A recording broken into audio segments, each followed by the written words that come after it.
What's up, guys? This is Jonathan with One Big Impact, and I just wanted to show you how easy it is when your clients are doing the work and you're not. This is why you make your clients strong, so you don't have to work. We're actually going to do a video today, the difference between sumo and conventional deadlift. So Nikki is actually going to be doing conventional right now, and I'm going to be teaching her sumo because she's actually never done it. So go ahead, let's do 5 reps. This is conventional. Your hands are going to be right outside your legs, chest up, kind of like a stance wherever you feel most comfortable. You can do wide grip, you can do this one, but just so that they're clearing your hips at the top. That's the most important part with your hands.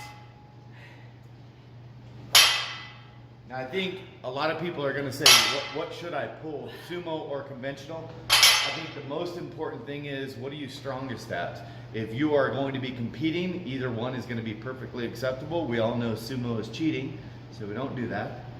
It's not actually cheating, but that's what I think. So let's go ahead and put a 35 or 45 on each side. So get rid of that. But sumo actually is a preferred exercise for a lot of different people if they're more hip dominant rather than hamstring or glute or back dominant. I think the most important difference between the two is that you actually are locking out at a significantly lower distance when you are doing sumo. So I think that's the whole cheating idea that people think. So for me, when I'm doing a conventional deadlift, I lock out about 6 inches higher than if I were to do a sumo deadlift. Now that doesn't actually help me if I'm not a hip dominant person. So because conventional is what I prefer, I'm a lot stronger. I can get up to probably 400 or 500. Shows you how little I pay attention. That's okay. Christy, you're a bad human. Don't do this to people. What the hell? She'll be watching that video. Okay, so continuing on. You're like, this is a bad idea when Nikki's here too. She walked right over there and looked at him. Where were we? What were we saying? You're talking about your sumo weights. Anyway, yeah. So if you are stronger with sumo, by all means pull sumo. If you're stronger with conventional, by all means do so. I would say in the beginning, try both. You really don't know which one's your weakness and which one's your strength. Even though you hate sumo, or if it's not like you think it's cheating, you might be stronger at it. So you might have to be like a closet sumo lifter. So go ahead and just pull 5. Regular? Regular. Well, do you know how to do sumo yet? No, I don't. Well, you will soon.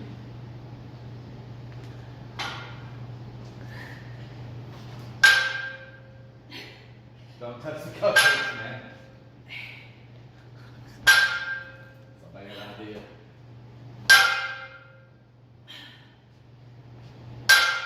Got 5? Yeah. It's pretty heavy, huh? Yes, it is. Don't be a wuss. She's actually 4 weeks out from a competition, which is exciting. Okay, so I'm gonna cue you from here so everybody can see. You're gonna go ahead and, you see that little shiny line on the, yep. You're gonna get your shins in line with that. This is going to be a quick little tutorial on sumo deadlifts. Now, as long as that feels comfortable, the difference between conventional setup and sumo setup is sumo, you're actually gonna set up from the top. Conventional, you're actually gonna set up from the bottom. So, the easiest way to understand it, make sure I'm not in the video, the easiest way to understand it is when you get down for conventional, you're gonna get here, and then you're gonna come down, and then you're gonna set up and get everything here. When you're in sumo, you want the opposite because your back wants to stay in a more upright position. So my legs are here. I'm gonna put my hands, get them, just make sure they're falling straight wherever they need to fall straight. A lot of people will set them up here and then just drop them down. That's a little extra. I really don't do that. I just make sure they're straight down. And then I'm gonna squat down to the bar, keeping my chest up and everything. Grab the bar, and then I'm gonna grab it and rip it off the ground and squeeze in my glutes. So go ahead and try one. No, exactly. See the difference? We instinctively are a conventional puller. Yep. Keep your chest up. Squeeze. Jeez. Come on.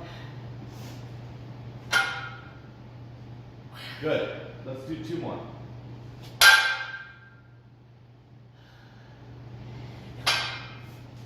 Good. Go ahead and set it down. Okay, so I want you to set up again. You're still doing like a conventional little hybrid. It's perfectly normal because you've been doing it for 7 months. So, go ahead and come up to the bar again. Now, another thing is you can go with your feet in and out. They don't have to be lined up to those bars. It kind of feels, it's whatever you feel comfortable with. A lot of people, their knees will get in the way. If your knees tend to get in the way, flare your feet out just a tiny bit more. My feet almost touch those. So, like, here's when I set up. It was nearly split for me though. Yeah. When I'm here, and my feet are almost touching the plates. So I set up, I drop down, grab the bar, and pull. Okay? You want to keep an upright position. Now the difference between conventional and deadlift, or conventional and sumo, is in between sets. If you feel like, I'll do a bad explanation of this. When I set up for sumo, and I pull, and then I go to pull again, if my back gets soft and everything like that, I need to come back up to the top, let go of the bar, and reset up and drop down. Because it's not conventional. You can't just grip and grip and grip and grip. You need to make sure you're still in that upright position every single time. Okay. So let's try another one. If you want to come in with your feet, you can.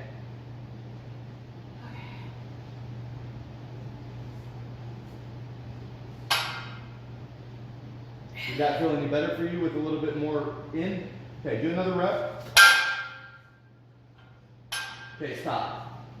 That's what happened. You started to lean over. Remember, with the sumo, you want to stay a lot more upright.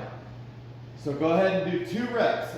Make sure your form doesn't break down. You don't want to bend over. You don't want to lean over or anything. 2 reps. Snap down, snap up.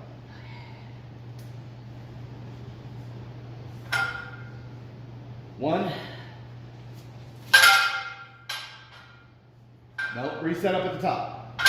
Reset up at the top. You don't reground at the bottom like you would with the conventional. It's weird. Drop down.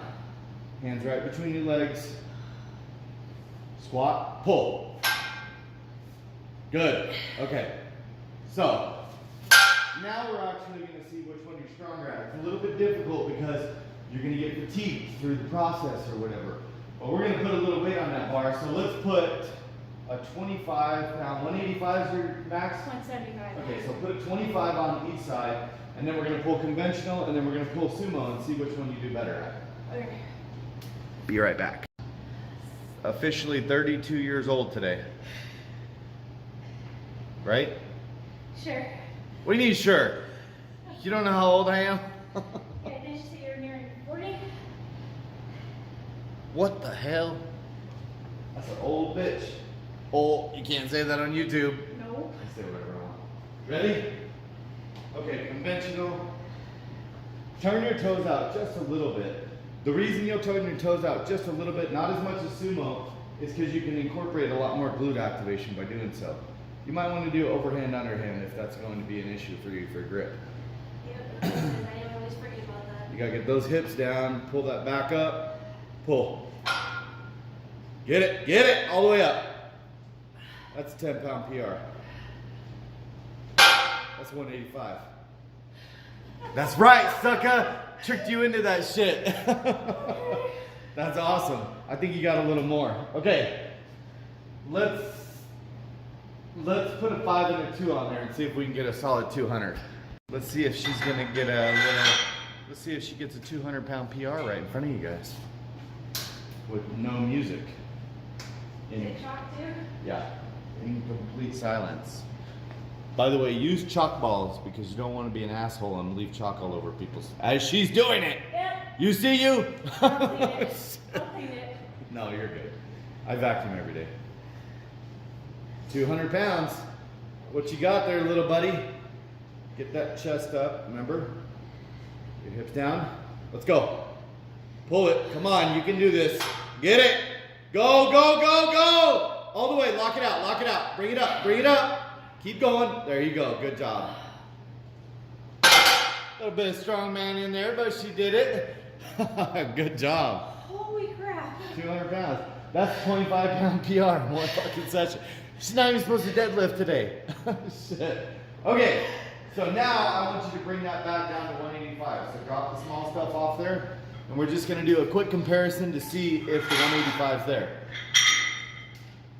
Now, this isn't necessarily the best way to do it. If you want to do this and actually find a comparison to see which one you're stronger at, probably wouldn't be a good idea to do it in the same day, especially if you're doing like PRs and stuff like that. But you can get a good idea if you can pull significantly close weight or not.